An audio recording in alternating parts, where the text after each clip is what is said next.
hope you're having a blessed Friday today. This is Friday Proverbs 6:27. Can a man take fire in his bosom and his clothes not be burned? Whoa, that's Proverbs, man. That's just, how are you going to take fire into yourself and not have your clothes burned? Jesus taught us to pray this prayer every day. Lead us not into temptation. Faith. Don't watch the garbage on TV. Don't read the magazines that glorify impurity and appeal to the baser appetites of the flesh. Why put that in your mind? You are flirting with temptation. We left yesterday's Bible study with a little boy in the canal. Are you dressing for failure? You cannot take fire into your heart and not burn the outer part of you. You cannot hold fire up against your clothes without all your clothes catching on fire. I love what that says. Can a man take fire into his bosom and his clothes not be burned up? You see, eventually, lust or bad habits or temptation is going to consume all of you if you keep taking it in. So how do you deal with it? You don't touch it. I'll never forget when I was a little kid.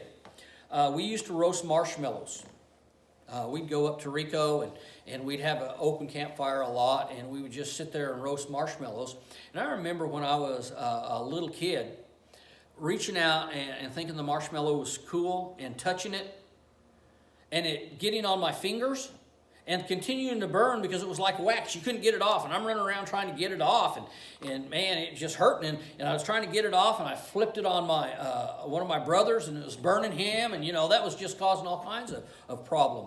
And I learned a long time ago, I am not going to touch a marshmallow until it cools down. I am not going to touch flame and expect not to get burned.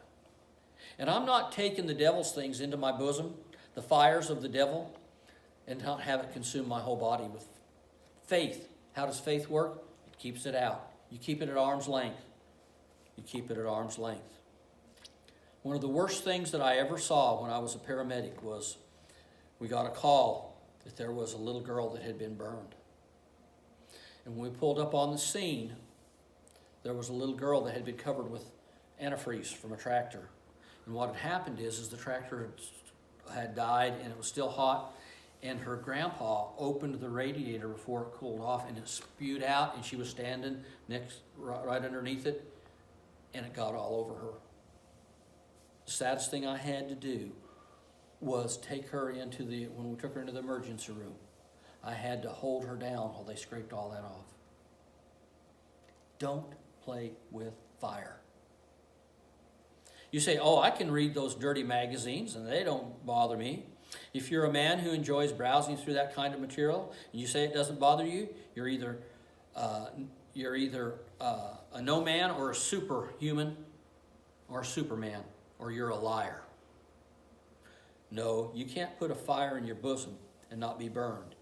You should flee from these things that are going to cause you to stumble and eventually consume your whole part of who you are. During these times when we have too much time, be careful what you're picking up and doing. Fight with faith. Part of faith is not taking the fire into your bosom and expecting it not to consume you. What are you taking in here? What are you taking here? God bless you. We'll see you tomorrow.